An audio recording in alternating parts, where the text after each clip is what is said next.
Начнем с самой потрясающей находки, о которой любят шептать в забойных коридорах старых угольных шахт. Случилось это не в модных лабораториях, а среди грохота кирок и клубов угольной пыли. Ранним утром, когда только начали опускаться в шахту рабочие, один из них по имени Том, парень лет 40, который всю жизнь провел под землей, заметил нечто странное на свежем срезе угольной плиты. Он сделал всего пару ударов, и вдруг по лезвию кирки раздался резкий металлический ляск, совсем не характерный для обычного угля. Том присмотрелся. В темной толще промелькнуло что-то, что сразу не поддается описанию. Он прогнал еще несколько кусочков, и слой за слоем перед ним начал вырисовываться округлый силуэт. Несколько его товарищей поспешили на шум. Вместе они осторожно расширили разлом, и из угольной глыбы начал проступать череп. Это был не какой-то череп крысы или кабана, которые иногда застревали в штольнях.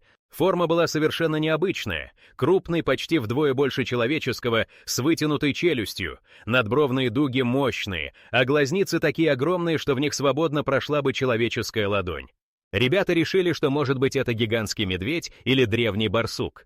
Но Том обратил внимание, кости не серые, не обугленные временем, а густо черные, как будто спаянные с каменным углем. Когда они отбили один край глыбы, оказалось, что череп буквально врос в угольный пласт, и от него в глубину уходят короткие, аккуратно сложенные позвонки. Неожиданно начали открываться странные отверстия на костях. Аккуратные, будто бы проделанные каким-то инструментом, а по одной из скул шла полоса, напоминавшая сплавленный металл. Несколько стариков-горняков, которые увидели находку, тут же вспомнили давние байки о том, как в подземельях можно нарваться на замороженных в камне существ, о которых никто не рассказывает громко. Том, хоть и не был склонен к суевериям, позвал начальника смены. Начальник пришел, посмотрел на странный череп и тут же приказал никому не трогать ничего из найденного, а самому Тому пообещал премию. Тем временем в шахте начали собираться другие рабочие. Все твердили: «Такого мы здесь не видели ни разу». Жаркие обсуждения, попытки сравнить новую находку с привычными костями животных ничего не дали. Череп был явно не похож ни на кого из известных науки, ни на собаку, ни на слона, ни тем более на человека. К тому моменту, как прибыли исследователи из местного музея, вокруг находки выстроилась очередь из желающих поглазеть. Археологи, которые поднялись в стесненной шахте, начали аккуратно осматривать череп. Один из них достал маленький молоточек, другой — специальное зеркало. Они долго шептались, сунув головы к самой находке.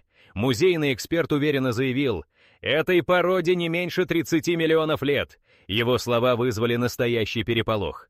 Еще больше вопросов возникло, когда ученые сняли пробу угля и костяной массы. Оказалось, состав черепа на 80% соответствовал каменному углю, а не костям.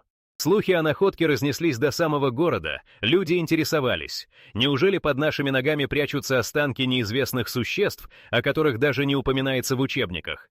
Вскоре многие старые шахтеры начали рассказывать свои истории о странных находках, хотя ни одна не была так впечатляющая, как застывший в угле исполинский череп. И если вы думаете, что это была единственная загадка, которую унесли с собой подземелья, ошибаетесь. Одна из самых загадочных находок ждала своего часа глубоко под сотнями футов породы, и узнаете о ней прямо сейчас. Глухой стон породы, вибрация под ногами и темные тоннели, где свет лампы прожигает лишь несколько футов. Так начинается будничная смена на старой шахте Уиллоу-Крик где-то в глубине Апалачей. Там, под 4 сотнями футов угля и камня, обычные ребята привыкли находить лишь окаменелые куски древесины, да редкие кости бывших обитателей древних болот. Но тогда все пошло не по привычному сценарию.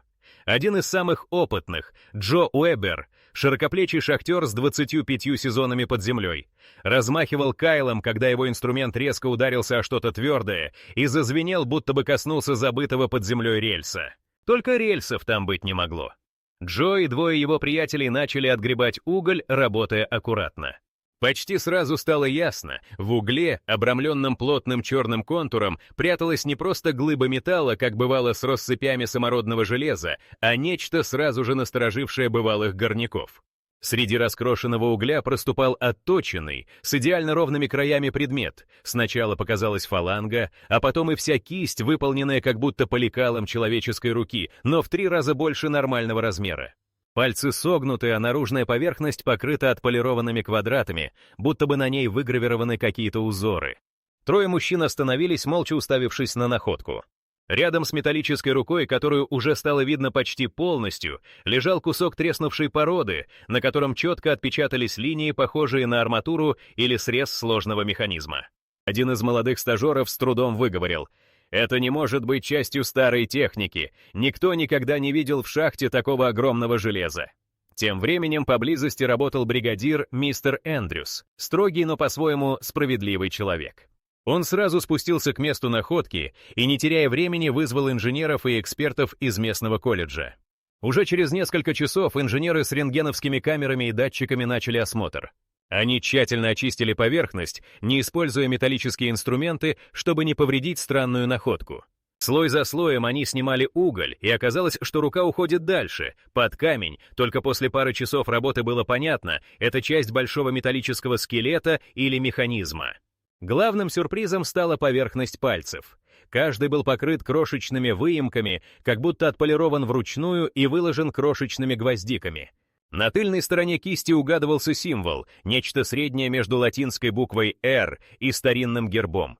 Эксперты осторожно попытались освободить руку, но поняли, она намертво вросла в древнюю породу, которой, по словам геолога Марка Рида, не меньше 20 миллионов лет. Лабораторные анализы, сделанные уже в надшахтном здании, показали уникальный химический состав сплава. Смесь железа, никеля и небольшое количество серебра четко отличалась от любого промышленного металла, используемого за всю историю региона. Рентген выявил в середине ладони полый канал, внутри которого сохранилась пружина, а по краям остатки волокон, схожих с проводами. Местный историк попытался найти хоть что-то похожее в архивах, но безрезультатно. Ни одна древняя цивилизация, ни индейские племена, ни колониальные металлурги не создавали металлические протезы или механические конечности таких размеров и такого качества. К моменту, когда о находке стало известно за пределами штата, к шахте съехались журналисты, а по коридорам уже ходили слухи о клоне из будущего или забытом андроиде. Однако все попытки достать руку полностью провалились, порода держала ее, не давая извлечь даже на дюйм. Тогда принимали решение зацементировать находку и оставить как есть, чтобы не рисковать разрушить нечто бесценное. Все записи анализов, фотографии и образцы стали объектом изучения в университетах нескольких штатов, но так и не дали объяснения. В течение нескольких следующих недель рабочие десятки раз возвращались к загадочному месту. Кто-то клялся, что по ночам в тоннеле слышен слабый металлический стон, а один старик даже говорил, будто пальцы на миг двигались. Никто толком не мог объяснить этот страх, но каждый, кто видел эту руку, уносил с собой ощущение, что под землей, в вечной тьме, скрыто нечто более сложное, чем просто уголь и порода. За этими стенами, казалось, ждет открытие целый скрытый мир, где одна находка могла бы перевернуть все представления о прошлом и будущем. А ведь это была лишь одна часть того, что шахтеры находили на самых невероятных глубинах, потому следующая история вызывает еще больший трепет у тех, кто когда-либо осмелился спуститься в темные недра угольных шахт. Накануне Пасхи, когда вся шахта готовилась к короткому выходному, случилось то, что еще долго потом обсуждали на всех местных собраниях. В штольне Блэк-Хилл, где стены давно почернели от угольной пыли, а каждый новый участок доставался с трудом, звенящий удар лопаты об непонятную преграду прервал рабочую смену прямо на 25-м уровне штрека. Шахтер по прозвищу Старик Лу, парень не из пугливых, всю жизнь под землей, как вторая кожа, наткнулся на что-то, что явно не было частью обычной породы. Рабочие поначалу решили, наверное, коряга, уж слишком тяжелый оказался кусок. Когда, наконец, расчистили поверхность, перед ними предстала железная коробка, плотно вросшая в угольную стену. Коробка была не больше обувной, но форму имела четко прямоугольную, с идеально ровными краями и непривычно холодным блеском. Ее нельзя было поддеть киркой, металл тут же отбивал искры, а край был закруглен, как будто оплавлен от сильнейшего жара. Поверхность покрывали ряды странных символов. Не буквы, не числа, а что-то вроде зигзагообразных канавок, кружков и треугольников, выгравированных абы как но с одинаковым интервалом. Бригадир Грейсон, как только увидел находку, приказал немедленно прекратить работы в этой части шахты и вызвал начальство. Через пару часов прилетела целая делегация из управления. Среди них был инженер Хоупвелл, молодой, но уже прославившийся тем, что не боялся опускаться в самые опасные забои. Он первым дотронулся до металла голой рукой. Коробка оказалась ледяной, хотя только что вытащенная из многолетнего слоя угля. Одна из сторон коробки была покрыта слоем застывшего битума, но аккуратная линия шва намекала, что ее можно открыть. На поверхности возле этого шва лежал плоский камень, вросший в металл так плотно, будто специально заложен внутрь. Инженеры притащили фонарь и начали рассматривать вырезанные символы. Один из опытных шахтеров, занятый прочисткой вентиляции, крикнул, что видел похожие знаки на керамике, найденные раньше в одной из старых пещер, но там почти все были стерты временем. Хоупвелл записал расположение символов в блокнот. 5 рядов по 7 значков, без повторов, словно код. Тем временем подошли двое геологов с анализатором. Металл коробки не реагировал ни на одну кислоту из набора, а магнит не прилипал. Рядом работал лаборант. Он попытался сделать срез, но даже промышленное сверло не оставило на коробке и царапины. Пока эксперты бодались с инструментами, шахтеры разглядывали рисунки. Кто-то шептал, что форма коробки напоминает старинную шкатулку для частей часового механизма. Другие, посмеиваясь, выдвинули версию о тайнике для золота времен колонистов. Оказалось, что коробка покрыта слоем угля, который, по словам геолога, формировался минимум 15 миллионов лет. Если это правда, коробка должна была быть здесь задолго до появления первых людей, топтавших здешние болота. Позвали местного историка мистера Венса, который всегда таскал с собой лупу. Он терпеливо изучал каждый вырез, но не нашел ни одной буквы, совпадающей с известными алфавитами или рунами. Символы оказались вырезаны не вручную, все линии идеально ровные и как будто прожжены лазером, но ни у кого под землей такого инструмента никогда не было. Мистер Венс нарисовал копию узора и отправил фото в университет Джорджтауна, а сам признал, подобных артефактов в здешних шахтах не находили даже старики во времена открытия рудника. Самое необычное произошло позже. Один из молодых рабочих, Микки, решил аккуратно покрутить коробку, пытаясь нащупать скрытый замок. Когда металл чуть повернулся, откуда-то изнутри послышался тонкий звонкий щелчок, а затем вся штольня будто наполнилась легким вибрационным гулом. Старики тут же настояли, чтобы коробку оставили в покое до прибытия специалистов из столицы. 2 дня подряд место находки охраняли, никто не отваживался подходить, даже чтобы проверить, не потеплела ли поверхность. Местные мальчишки тайком спускались, чтобы посмотреть на дьявольскую шкатулку, но так никому и не удалось раскрыть ее секрет. Коробку в итоге аккуратно извлекли с частью угольной породы, поставили под стекло в подсобке шахтного управления, а доступ к ней закрылся для всех, кроме инженеров. Через неделю прибыла мини-экспедиция с мощным микроскопом, специальными датчиками и рентгеном. Внутри коробки, по их словам, не зафиксировано ни проводов, ни механизмов, только плотная черная материя со странным отражением света. Взяли пробы, но химический анализ определил, это неизвестный науке материал и даже не уголь. Шахтерцы же еще долго судачили. Кто-то говорил, что на коробке после ночи проступил едва заметный рисунок, другие якобы слышали, как изнутри раздается щелчок. Через месяц коробку забрали на хранение в лабораторию штата, но никто больше про нее не слышал, документы засекретили, а начальник только молча кивал, когда его расспрашивали. С тех пор угольщики верили, где-то в глубине шахты остались еще десятки скрытых от глаз тайн, и однажды кто-нибудь снова споткнется о нечто, что не укладывается ни в одну известную историю. Совсем скоро новым поводом для споров стал след, который явно не мог оставить ни человек, ни известный зверь, особенно если учесть, когда и где его нашли. В шахте Монтгомери, где шахтеры давно привыкли к скучным пластам и знакомым окаменелостям, произошла история, которую до сих пор рассказывают в местных барах с таким жаром, словно это было вчера.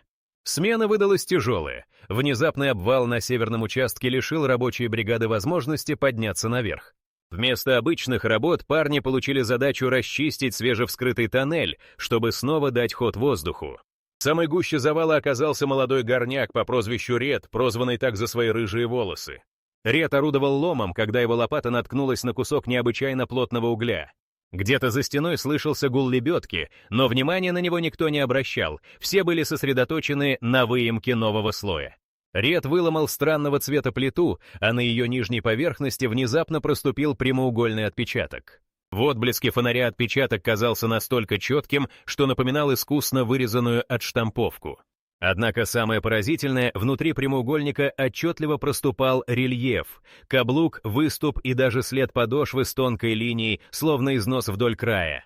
Длина отпечатка была чуть больше 11 дюймов, больше, чем у всех, кто работал в той смене, и совсем точно отличалась от медвежьей или волчьей лапы. Над прямоугольником едва заметная шла полоска, будто подметка, а на подъеме проступали мелкие ряды точек, точно повторявшие рисунок старых ботинок. Сначала все решили, что это чей-то розыгрыш или след, оставленный одним из недавних рабочих, но старик Карл, вспомнивший буровую схему, поклялся, что этот пласт не трогали десятки лет. Был вызван сменный инженер, который принялся осматривать находку под лупой. Отпечаток был покрыт тончайшей пленкой угля, а ниже угадывался слой древней породы. Присоединился геолог Джош Сандерс, для которого такие находки были делом чести. Он аккуратно взял пробу самой породы возле следа и ушел наверх, чтобы проверить возраст пласта по известному методу радиоуглеродного анализа. Час спустя Сандерс вернулся с ошарашенным лицом. Возраст пласта превышал 12 миллионов лет. Вся бригада сбежалась к месту находки, обсуждая, кто мог оставить след ботинка среди пород, которым по всем учебникам не менее 10 миллионов лет. След не был похож на след глины или камня, оставленный случайным образом, ведь сохранились даже следы протектора, как на обуви 20 века. При ближайшем рассмотрении рабочие заметили, что отпечаток не углублялся в пласт, как если бы кто-то топнул по сырому углю, а был выдавлен в момент, когда порода еще не окаменела окончательно. Пока инженеры делали фотографии и снимали замеры, рядом собрались старые шахтеры, каждый пытался сопоставить эту находку со своими воспоминаниями. Старик Джим, проработавший в шахте больше 40 лет, уверял, что ничего подобного ни сам, ни его отец не видели. Был вызван начальник смены, который закрепил место находки металлическими опорами, чтобы никто не повредил отпечаток. Под вечер к шахте прибыли мужчины в строгих костюмах, представители местной научной комиссии, которых вызвали для фиксации аномалии. Они привезли с собой специальный 3D-сканер. В течение нескольких минут поверхность отпечатка была оцифрована, а инженеры сняли гипсовый слепок. По результатам анализа все детали следа совпали с подошвой ботинка, изготовленного по современным технологиям, хотя сам след был вмонтирован в пласт, который был сформирован за много миллионов лет до появления обуви или человека в этих местах. После смены шахтеры не раз обсуждали свои версии за ужином. Одни уверяли, что это всего лишь странная игра природы, другие шепотом говорили о путешественниках во времени. Однако начальник шахты приказал заколотить участок досками и держать в секрете все подробности до приезда экспертов из Смитсоновского института. Через 2 дня пласт с отпечатком был аккуратно извлечен и отправлен вместе с частью угля и породой в столицу штата. Лабораторные анализы показали, структура отпечатка не соответствовала ни одной известной фауне, ни типу почвы или инструменту, который можно было бы найти в подобной глубине. В штате поднялась волна слухов. Газетчики взялись за дело, но быстро наткнулись на глухую стену молчания. Вскоре доказательства исчезли из публичного доступа, и лишь рабочие, случайно ставшие очевидцами находки, продолжали рассказывать, что лично видели отпечаток ботинка, которому место было бы скорее в 20 веке, а не под сотнями футов древней угольной породы. С тех пор все, кто спускался в те коридоры, посматривали под ноги с опаской, словно ожидая увидеть еще не одну такую загадку. К несчастью, на шахте Монтгомери это был не последний сюрприз. Едва успели утихнуть страсти по поводу ботинка, как в другом штреке нашли осколки чего-то, что вовсе не напоминало обычной окаменелости, а больше смахивало на детали механизма, которых никто из местных не встречал ни на поверхности, ни в недрах земли. Рабочие шахты Стоунридж привыкли к странным вещам. Иногда в породе попадались неузнаваемые кости, порой кристаллы неведомых оттенков. Но на этот раз все было иначе. Смена шла своим чередом, когда Микеланджело Джонс, старик-шахтер, добирался до самого нижнего яруса под трещащей плитой, и вдруг у его кирки металл зазвенел, будто ударился о нечто полое. Микеланджело позвал на помощь напарников. Двоих, Джейка и Флойда, не пришлось долго ждать. За пару минут они начали осторожно очищать уголь, сгребая его руками. На свет вылез не просто кусок металла, а изогнутый фрагмент с такими острыми краями, что один из парней порезал перчатку, едва коснувшись артефакта. Фрагмент напоминал часть шестерни, но зубцы его были выгнуты так, как не бывает ни у одной современной передачи. Металл сиял голубоватым блеском, поверхность была отполирована до зеркального отражения. Рядом, всего в дюймах, лежала короткая трубка с внутренней резьбой. Она была пустотелой, но на одном конце сохранился странный узор, 3 параллельные полоски и неведомый символ. Вокруг вылезли еще куски, некоторые плоские, другие выгнутые, как сегменты неведомой машинерии. Пока парни разбирались с первой находкой, чуть поодаль Джейк нащупал в потолке угля другой кусок, тяжелый, вытянутый, с осколками желтого стекла. Он был похож на часть линзы или окуляра, хотя в шахте никогда не использовали подобную оптику. Присмотревшись, Микеланджело заметил, что вместе с этим осколком вывалился клочок материала, напоминавший резину, только совершенно не высохшую, хотя лежала она, судя по возрасту породы, миллионы лет. Флойд аккуратно отмыл находку губкой и увидел, на одном из краев остался замысловатый рисунок, круг с выдавленным крестом внутри и 3 маленькие окружности вдоль контура, словно схема. Осколки металла были такими прочными, что даже удар молотком оставил только едва заметную вмятину. Шахтеры вынесли осколки на свет, чтобы рассмотреть лучше. Металл не магнитился, а стекло не мутнело даже под сильным фонарем. Пока обсуждение находок шло полным ходом, сменный инженер уже спешил вниз с геологом, в прошлом химиком, но подзаработавшим на старости лет на руднике.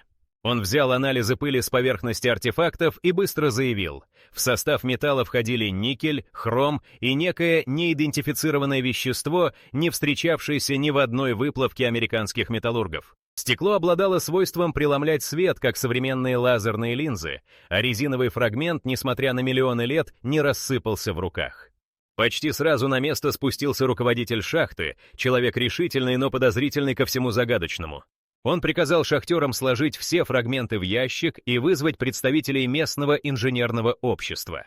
Прибывшие позже техники попытались сопоставить детали, словно собирали гигантский пазл, но ничего похожего на привычную технику не получалось. Некоторые куски имели идеально подогнанные стыки, а трубчатый фрагмент, если его соединить с шестерней, работал как подшипник. Только вот никакие известные машины, производимые в округе, такого диаметра не использовали. Даже старый механик Пит, человек с энциклопедией в голове, признал, такие детали ему ни разу не встречались, ни в поездах, ни в промышленности. Один из инженеров принес портативный металлоскоп. Под струей ультрафиолетового света на металлических лентах проступили крошечные точки, будто маркировка, но испещренная только кругами и волнистыми линиями без единой буквы или цифры. Стеклянные осколки тоже оказались непростыми. При попадании света внутри вспыхивали 3 разных цвета — красный, синий и зеленый. Такой эффект не давала ни одна из современных стекольных смесей. Химик взял пробы и отправил их в лабораторию. Но первым результатом стал полный тупик. Сплавы оказались более устойчивыми к коррозии, чем известные научному миру, а органическая прокладка изнутри трубки не изменила структуру даже после воздействия кислоты. В этот вечер вся шахта кишела слухами. Кто-то вспоминал байки о машинах древних людей, кто-то шутил про инопланетян, а один старик с сединой до плеч уверял, будто его дед слыхал про такие же механизмы, найденные еще до закрытия соседней шахты в начале 20 века. Случайные гости из города толпились возле вывешенной на вахте витрины, где на час разместили самые крупные детали, прежде чем их отвезли в лабораторию штата для изучения. Прошло всего 2 дня, как исследователи из Чикагского института заявили, ничего подобного их базы данных не знают. Химики ломали голову, инженеры перерисовывали схемы, а археологи склонились к мнению, что возраст фрагментов превышает 6 миллионов лет, что полностью опрокидывает любые тогдашние технологические возможности. После этого секцию шахты перекрыли, работы приостановили. Ночами шахтеры, спускаясь в недра, чувствовали себя как в огромной машине времени, где под ногами не просто уголь, а немые свидетели технологий, которых никто на поверхности никогда не видел. Но если подумать, то осколки этих механизмов лишь открыли завесу еще более странных и немыслимых открытий. Среди них была находка, вызывавшая у каждого, кто видел, замешательство и даже страх, всего лишь старая глиняная табличка, но ее содержание поставило под сомнение все известные исторические хроники. Все началось во время аварийного ремонта вентиляционной шахты на участке Редклифф, куда обычно отправляли только самых выносливых и опытных. Команда из 4 человек, среди которых особенно выделялся крепкий старик Сэм Уиллис с сединой до пояса, расчищала завал, когда кирка одного из молодых парней уперлась во что-то невообразимо твердое. Привычного глухого звонка не было, раздался резкий глухой треск, будто лом треснул по керамике. Парни начали осторожно отгребать породу руками. Под слоем пыли и блестящего слюдяного налета проявился прямоугольник, не больше футов 2 по длине и дюймов 10 в ширину. Поверхность была исцарапана, но в углу остался характерный след печати, как на старинных табличках, которые находили в древних курганах на Ближнем Востоке. Шахтеры осторожно извлекли находку. Глиняная пластина весила немало, края были оплавлены, будто ее обожгли в печи. Поверхность покрывали ровные линии, не трещины, а отчетливо выдавленные символы, напоминавшие древние письмена.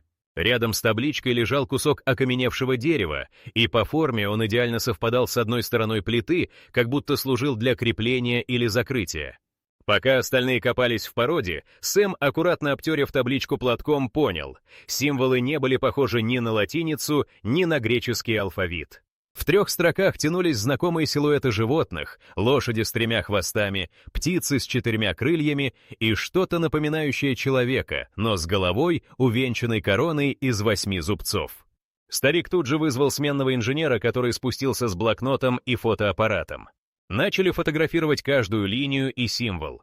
Один из молодых парней, учившийся археологии до работы в шахте, сразу заметил: техника нанесения знаков, выдавливание в сырой глине, а не резьба. Это сразу отбросило идею случайной царапины. На обороте таблички крупно были выдавлены 5 кругов, соединенных зигзагами. Ни у кого из видевших их не возникло ассоциации ни с одной известной цивилизацией. Когда табличку подняли на поверхность, ее тщательно вымыли и подсушили у котельной, чтобы не повредить. После первого осмотра к шахте приехал доктор Нейтан Меррилл, известный в округе археолог. Он сразу признал, что ничего похожего не попадалось ему ни в экспедициях, ни в университетских архивах. Меррилл взял образцы прилипшей к глине породы и уехал в лабораторию. Через 2 дня он вернулся с результатами. Возраст слоя породы, в котором нашли табличку, составлял не менее 8 миллионов лет. Пока ученые спорили, как такое возможно, местные учителя истории пригласили к себе мастера-переводчика из Гарвардской школы древних языков с копиями символов. В течение нескольких дней он работал над дешифровкой. Итог ошеломил всех. Одна из строк с трудом, но поддавалась прочтению как битва на большой воде. Другая — солнце упало на запад. А третья — правитель Келарон повел народ за каменные скалы. В местных хрониках и учебниках не существовало никаких сведений о народе Келарон, да и описанные события не были упомянуты ни в одной найденной до того археологической летописи в пределах континента. К тому же рядом с табличкой в пыли нашли маленькие глиняные шарики, возможно, частицы сломанной печати или счетные камешки. Каждый был покрыт тонкими полосами, 2 из них были склеены между собой древней смолой. Рабочие внимательно пересмотрели участок и обнаружили рядом фрагменты обожженной керамики с тем же узором, что на табличке. Фрагменты визионеры тут же отправили в лабораторию штата. Образец содержал примесь минерала, который в подобных породах еще ни разу не находили. Местная газета вышла с громким заголовком: «История, которую забыли горы, табличка из недр шахты». Журналисты, археологи и даже охотники за сокровищами начали стекаться к шахте. Начальник смены приказал перекрыть аварийный ход, чтобы никто не смог вынести часть находки. Через неделю ученые из Смитсоновского института уже работали на месте. Они подтвердили, состав глины не соответствовал ни одному известному источнику в Штатах, а символы, хоть и напоминали ближневосточные, были уникальными. Последней сенсацией стало открытие. На глубине еще 10 футов, чуть ниже главной находки, кирка задела 2-й слой керамики. В нем оказалась короткая записка теми же символами, но с отпечатком ладони необычно длинной формы. Ее аккуратно извлекли, исследовали, след принадлежал существу с 6 пальцами. Историки так и не сумели найти объяснение происхождению и смыслу записей, а саму табличку выставили спустя месяц в небольшом зале местного музея. С тех пор среди шахтеров и жителей округа в ходу только одна байка. Все, что мы знаем об истории, скрыто глубже, чем может дотянуться свет лампы. И, может быть, самые важные тайны прошлого не в толстых книгах, а в тенях подземелий, где каждая новая находка способна переписать все, что мы считали невозможным.